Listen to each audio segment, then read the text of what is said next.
جس سے آپ کو پتا چلے گا کہ حضرت علی کو ممبروں پہ گالیاں کیوں ہی نکالتے تھے.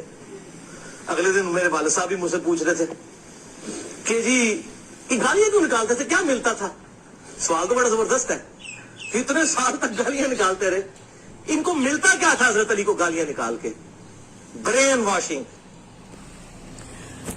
ناظرین السلام علیکم. آپ نے حضرت کی بات سنی. یہ کہتے ہیں کہ جی حضرت امیر معاویہ رضی اللہ عنہ کے زمانے میں ممبروں پہ ان کے دور اقتدار میں حضرت علی رضی اللہ عنہ کو گالیاں دی جاتی تھی. دیکھیں اس کے لیے انہوں نے کچھ روایات اپنے کتابچے میں بیان کی, واقعہ کربلا کا حقیقی پس منظر. ٹھیک ہے, ان روایات میں اتھینٹک ترین روایت جو ہے وہ صحیح مسلم کی روایت ہے. صحیح مسلم کی روایت میں کیا الفاظ ہیں دیکھیے. صحیح مسلم کی روایت میں یہ الفاظ ہیں کہ امیر معاویہ نے جو ہے وہ امیر بنایا حضرت معاویہ نے حضرت سعد کو.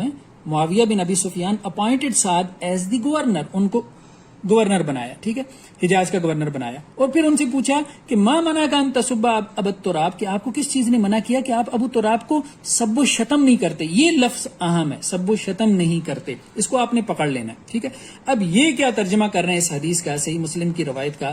یہ کہہ رہے ہیں جی حضرت معاویہ نے سعد بن ابی وقاص کو حکم دیا, حالانکہ حکم نہیں دیا تھا, یہ تاثر دے رہے ہیں کہ گالی دینے کا حکم دیا.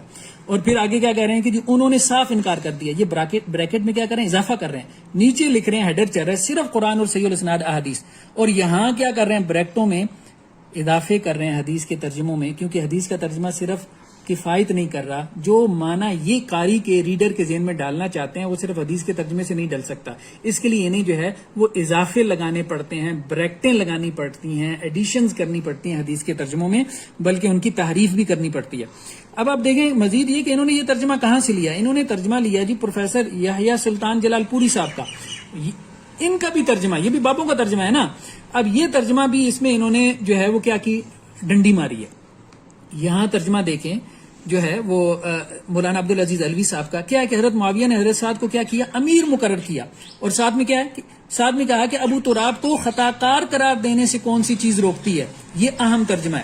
اور یہ کیا ترجمہ کر رہے ہیں کہ گالی دینے سے تمہیں کس چیز نے روک رکھا ہے. حضرت امیر معاویہ نے حضرت سعد سے کہا کہ تمہیں حضرت علی کو گالی دینے سے کس چیز نے روک رکھا ہے. یہ سب و شتم کا ترجمہ کر رہے ہیں گالی دینا. یہ لفظ اہم ہے. ٹھیک ہے, الفاظ کیا ہیں, ان تصبہ, کہ تم سب و شتم کرو. اس لفظ کے کیا معنی ہیں. ٹھیک ہے, یہ اب دیکھیں, یہ ایک اور حدیث سے آپ دیکھیں, حدیثوں سے واضح ہوگا نا کہ سب و شتم کے کیا معنی ہیں. حضرت امیر المومنین حضرت عمر رضی اللہ عنہ کے پاس جو ہے وہ حضرت عباس اور حضرت علی ہے, دونوں چچا بھتیجے ہیں رضی اللہ عنہما, اہل بیت میں سے ہیں. ان کا جھگڑا ہو گیا زمین کے کسی ٹکڑے کے مسئلے پہ. ٹھیک ہے, تو حضرت عباس نے کہا کہ اے عمر, آپ میرے اور ان کے درمیان, بلکہ ان کو ظالم بھی کہا حضرت علی کو, ان کے درمیان آپ فیصلہ کر دیں. استبا, پھر الفاظ کیا ہیں, استبا, یہ وہی مادہ ہے, روٹ ورڈ اس کا وہی ہے, باب افتعال سے. بلکہ یہ ہوتا ہے زیادہ اہتمام سے جو ہے وہ سب و شتم کرنا, باب افتعال کا یہ خاص ہے. تو دونوں نے ایک دوسرے کو سب و شتم کیا. ٹھیک ہے, اہتمام کے ساتھ جو ہے وہ سب و شتم کیا. اب یہاں پہ بھی آپ اس کا معنی گالی کریں نا, آپ کبھی بھی نہیں کریں گے کہ حضرت علی نے حضرت عباس کو گالیاں دی اور حضرت عباس نے حضرت علی کو گالیاں دی. ٹھیک ہے, اس کے بعد دیکھیں اللہ کے رسول صلی اللہ علیہ وسلم نے یہ بات کہی ہے, صحیح مسلم کی روایت, یہ کل بھی گزری تھی. آپ صلی اللہ علیہ وسلم نے فرمایا کہ جس مسلمان کو بھی میں سب و شتم کروں, یہ سبب تو کے الفاظ ہیں. اب اللہ کے رسول کیا گالیاں دیتے تھے. دیکھیں سب و شتم کا یہ معنی ہی انہوں نے غلط کیا, گالی. اور اس سے جو ہے وہ جو پنجابی کی گالیاں انسان کے ذہن میں آتی ہیں تو انسان جو ہے وہ حیران رہ جاتا ہے کہ حضرت امیر معاویہ کیا کرتے تھے. تو یہ ترجمہ جو ہے وہ بالکل غلط انہوں نے کیا ہے سب و شتم کا. ایک تو انہوں نے ترجمے میں جو ہے وہ تعریف کی ہے کہ حضرت امیر معاویہ نے حضرت سعد کو جو ہے وہ گورنر بنایا تھا. انہوں نے کہا کہ جی نہیں, گورنر نہیں بنایا, حکم دیا گالی دینے کا. دوسرا بریکٹس میں اضافہ کیا. تیسرا یہ کہ سب و شتم کا معنی جو ہے وہ گالی کرنا کیا ہے, حالانکہ سب و شتم کا معنی صحیح حدیث کی روشنی میں جو ہے وہ گالی نہیں بنتا. اگر یہ گالی بنتا ہے تو پھر معاذ اللہ رسول اللہ صلی اللہ علیہ وسلم بھی گالیاں دیتے تھے, پھر معاذ اللہ حضرت عباس اور حضرت علی بھی ایک دوسرے کو جو ہے وہ گالیاں دیتے تھے. پھر اس کے بعد آپ یہ دیکھیں کہ گالی کون سی دی جاتی تھی. یہ صحیح مسلم کی روایت ہے, یہ بھی کیا ہے, صحیح بخاری کی روایت ہے. ٹھیک ہے, یہ حوالہ آپ کے سامنے آ رہا ہے. ٹھیک ہے, یہاں پہ کیا حضرت سال یہ کہتے ہیں کہ جی ان کے پاس ایک شخص آیا جو وہ کہہ رہا تھا کہ جی مدینہ طیبہ کا حاکم جو ہے وہ حضرت علی کو برسر ممبر بدگوئی کرتا ہے. تو حضرت سال نے پوچھا کیا کہتا ہے بھائی, تو وہ کہتے ہیں جی انہیں وہ ابو تراب کہتا ہے. حضرت سال نے مسکرا کے کہا کہ بھائی اللہ کی قسم, یہ نام تو خود اللہ کے نبی صلی اللہ علیہ وسلم نے حضرت علی کا رکھا ہے. تو اب مجھے بتائیں زیادہ سے زیادہ گالی جو حضرت علی رضی اللہ تعالیٰ عنہ کو ممبر پہ دی گئی حضرت امیر معاویہ کے ساتھیوں کی طرف سے, وہ صحیح بخاری کی روایت کے مطابق یہ الفاظ ہیں ابو تراب کے. ابو تراب کے لفظ کیا گالی, ٹھیک ہے، غیر مناسب رویہ تھا کہ ممبر پہ حضرت علی کو ابو تراب نہیں کہنا چاہیے تھا. بیسیکلی کیا ہوتا تھا، ٹھیک ہے تنقید ہوتی تھی، ہم یہ مانتے ہیں، سب و شتم کے الفاظ جہاں حدیثوں میں ہیں اس سے مراد کیا ہے کہ حضرت امیر معاویہ کی طرف سے ان کے ساتھیوں کی طرف سے حضرت علی پہ تنقید ہوتی تھی. تنقید کیا ہوتی تھی کہ آپ قاتلان عثمان سے کیوں نہیں بدلہ لیتے. حضرت عثمان رضی اللہ عنہ خلیفہ راشد تھے، تیسرے خلیفہ تھے، اپنے گھر میں مدینہ منورہ میں شہید کر دیے گئے. اس کے بعد حضرت علی امیر المومنین ہیں تو وہ تنقید کرتے تھے کہ آپ ان قاتلان عثمان سے بدلہ لیں، ان میں سے بعد آپ کے لشکر میں ہیں. تو یہ تنقید وہ کرتے تھے، یہ بات ٹھیک ہے. لیکن یہ کہنا کہ جی گالیاں دیتے تھے، یہ صرف اور صرف حدیثوں کے اندر جو ہے وہ تحریف ہے، یہ بہتان ہے حضرت امیر معاویہ رضی اللہ عنہ پہ. اگر سب و شتم کا معنی حدیث کے الفاظ کا معنی گالی کرتے ہیں تو پھر معاذ اللہ کے رسول بھی گالیاں دیتے تھے. معاذ اللہ ابھی ہم نے آپ کو حدیث دکھائی ہے جو ہے وہ صحیح مسلم کی کہ صحیح بخاری کی کہ حضرت عباس و حضرت علی رضی اللہ تعالیٰ عنہ نے بھی ایک دوسرے کو سب و شتم کیا. پھر گالی اگر آپ کہتے ہیں نا، سب سے سخت ترین الفاظ اگر کسی نے حضرت علی کے لیے استعمال کیے تو وہ حضرت عباس ہیں. یہ آپ حدیث دکھائیں گی. یہ صحیح مسلم کی روایت ہے کہ جب یہ حضرت علی اور حضرت عباس جو ہیں وہ آئے اللہ کے رسول صلی اللہ علیہ وسلم کے پاس، جب یہ حضرت عمر رضی اللہ تعالیٰ عنہ کے پاس آئے ہیں اپنا فیصلہ کروانے کے لیے، تو حضرت عباس نے کیا کہا کہ میرے اور اس کے درمیان، علی کے درمیان فیصلہ کریں جو کہ جھوٹا ہے، گناہ گار ہے، خائن ہے اور عہد شکن ہے. امیر المومنین میرے اور اس جھوٹے گناہ گار، عہد شکن اور خائن کے درمیان فیصلہ کرتے. اب آپ مجھے بتائیں کہ ان چیزوں کو ہم جو ہے وہ ممبروں پہ بیان کریں. یہ ہمیں کہتے ہیں کہ جی اہل سنت جو ہے یہ حدیثیں کیوں نہیں ممبروں پہ بناتے، سناتے اپنے عوام الناس کو، اس پہ جو ہے جمعے کیوں نہیں پڑھاتے. وہ بھائی اہل سنت تو یہ اہل بیت کے جو اختلافات ہیں نا ان کو بھی نہیں اچھالتے. اہل بیت کے حوالے سے جو صحیح حدیثوں میں آ گیا نا ان پہ بھی جمعے نہیں پڑھاتے.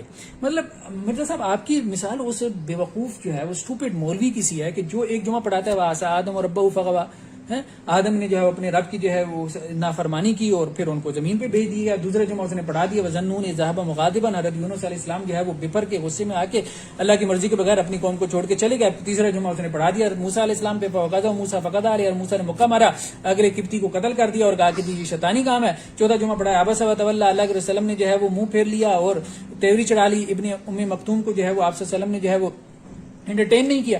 مطلب اس سے کیا ثابت ہوگا، لوگ کیا کریں گے قرآن میں سے اگر یہی سنیں گے تو. صحیح ہے آپ یہ کہتے ہیں صحیح مسلم میں امام مسلم نے کہا ہے کہ جی صحیح مسلم میں نے عوام الناس کے لیے لکھی ہے، ٹھیک ہے امام مسلم نے کہا، لیکن انہوں نے پوری صحیح مسلم لکھی ہے نا، صرف یہ حدیثیں تو نہیں لکھی. پوری صحیح مسلم وہ پڑھیں گے، صحابہ کے مناقب پڑھیں گے، کتاب الرقاب پڑھیں گے، کتاب الایمان، کتاب العلم پڑھیں گے، تو پھر ایسی دو چار حدیثیں آ جائیں گی تو ان کا ذہن نہیں پھرے گا. لیکن جب آپ انہیں دو چار حدیثیں یہی سنائیں گے اور وہ یہی سنیں گے تو پھر صحابہ کو وہ لوگ گالیاں دیں گے جیسا کہ وہ گالیاں دے رہے ہیں. تو آپ سے اصل میں غلطی یہ ہوئی ہے.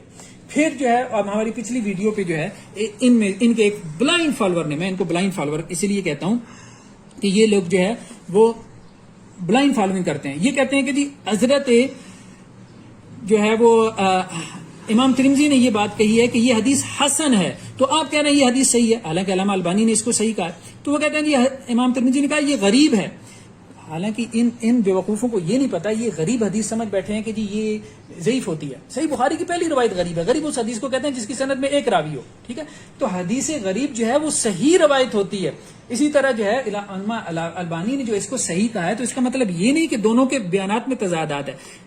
امام ترمذی کہہ رہے ہیں یہ اس سند سے یہ روایت حسن ہے، لیکن دوسری سندوں سے بھی یہ روایت دیکھیں تو یہ روایت صحیح بن جاتی ہے، جیسا کہ نیچے پوری تحقیق موجود ہے علامہ البانی کی، ٹھیک ہے. پھر آپ ایک اور روایت دیکھیں صحیح ابن حبان کی. امام جو ہے علامہ البانی نے اس کو کیا کہا، صحیح لغیری ہے کہ اللہ کے رسول نے کہا کہ اللہ معاویہ کو کتاب اور حساب کا علم سکھائے اور اللہ تعالیٰ معاویہ کو عذاب سے بچائے. پھر یہ کہتے ہیں کہ جی آپ یہ کہتے ہیں کہ جی قرآن مجید میں ہے کہ اللہ تعالیٰ نے ان سے وعدہ کر رکھا ہے حسنہ کا، اور آپ نے حسنہ کا ترجمہ جو ہے وہ کیا کیا، جنت کیا. یہ حسنہ کا ترجمہ آپ نے جنت کیسے کر دیا بھائی؟ یہ افعل تفضیل کا صیغہ ہے، تفضیل الکل اس کو کہتے ہیں، سپرلیٹو ڈگری ہے. عربی کے الف بھی آپ کو آتی نہیں ہے تو اس کا مطلب کیا ہے، سب سے بہترین بھلائی. سب سے بہترین بھلائی کیا ہو سکتی ہے جو اللہ تعالیٰ نے صحابہ کو دی ہے، ٹھیک ہے، وہ سب سے بہترین بھلائی جو ہے وہ جنت ہے. جیسے احمد رضا خان نے اس کا صحیح ترجمہ کیا یہاں پہ کہ جنت کا اللہ تعالیٰ نے جو ہے وہ ان سے وعدہ فرمایا. تو اب آپ دیکھیں یہ بعد میں کیا کہہ رہے ہیں، مطلب یہ میرے فیس بک پیج کے اوپر یہ لوگ آ رہے ہیں، کاپی پیسٹ کیے جا رہے ہیں کہ جی سر ہمارے خیال میں آپ کے ہیں، آپ ناسبی ہیں، یہ اویس خالد کہہ رہا ہے، یہ اسرار اوان کہہ رہا ہے، ٹھیک ہے. اس کے بعد آپ دیکھتے چلے جائیں، ٹھیک ہے.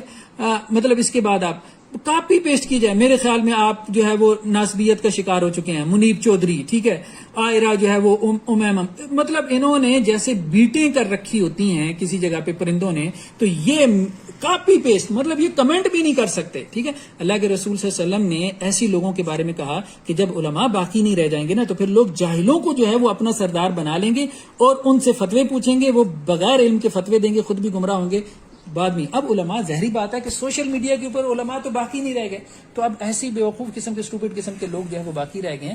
تو مرزا صاحب, میری آپ کو گزارش یہ ہے کہ آپ یہ جو سمجھتے ہیں نا کہ آپ کے یوٹیوب چینل پہ 1.17 جو ہے وہ ملین سبسکرائبر ہیں, 11,70,000.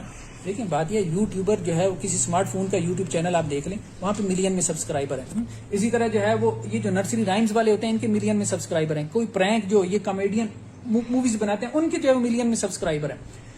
بات یہ ہے کہ یہ سارے انٹرٹینمنٹ والے لوگ ہیں. لوگ آپ کے چینل کو سبسکرائب اس لیے نہیں کرتے کہ وہ آپ سے دین سیکھنا چاہتے ہیں, وہ یہ سمجھتے ہیں کہ آپ کے چینل کو سبسکرائب کر کے انہیں ایک اچھا جوکر مل جاتا ہے جس کا شو وہ دیکھنا چاہتے ہیں انٹرٹینمنٹ کے لیے, مطلب ایک کامیڈی کے طور پہ. تو آپ یہ مت سمجھیں کہ جی آپ کوئی دین کی خدمت کریں. کتاب و سنت کے نام پہ آپ نے لوگوں میں کیسی جہالتیں پیدا کر دی ہیں, کیسی جہالتیں جو ہے وہ آپ نے لوگوں کے اندر جو ہے وہ بھر دی ہیں. مطلب لڈن جعفری جیسے لوگوں کو جو ہے وہ انسان بھول جائے, عامر لیاقت جیسے لوگوں کو جو ہے وہ انسان بھول جائے. آپ کے اور آپ کے فالوور جو بلائنڈ فالوورز ہیں ان کے بارے میں جب ہم دیکھتے ہیں. مزید یہ ہے کہ انجینئر محمد علی مرزا پہ ہماری جو تصانیف ہیں, انجینئر محمد علی مرزا, اس پہ تفصیلی رد موجود ہے. ہماری یہ ویب سائٹ پہ جو ہے یہ انجینئر محمد علی مرزا افکار و نظریات جو ہے یہ کتاب جو ہے وہ موجود ہے, اس کو آپ دیکھیں. ٹھیک ہے, پھر اصول حدیث کے بارے میں جو ہے وہ ہمارے لیکچرز ہیں, یہ 13 کے قریب لیکچرز ہیں. اس کی بنیادی جو اصطلاحات ہیں ہمارے یوٹیوب چینل پہ جو ہے وہ پڑھے ہیں, ان کو آپ دیکھیں. تو اللہ سے دعا ہے کہ اللہ تعالیٰ جو ہے وہ ان کو ہدایت دے, لیکن یہ ہے کہ نظر نہیں آ رہا کہ ان کو کوئی ہدایت ملنے والی ہے, کیونکہ اس کے لیے جہالت کو چھوڑنا پڑتا ہے. اور جہالت جو ہے وہ ظاہری بات ہے کہ اس کو چھوڑنا بہت انسان کے لیے مشکل ہو جاتا ہے جب انسان کے اتنے سبسکرائبر بھی ہوں اور اس کی واہ واہ بھی ہو. اللہ سے دعا ہے کہ اللہ تعالیٰ سب کو سیدھے راستے پہ چلنے کی توفیق عطا فرمائے. السلام علیکم.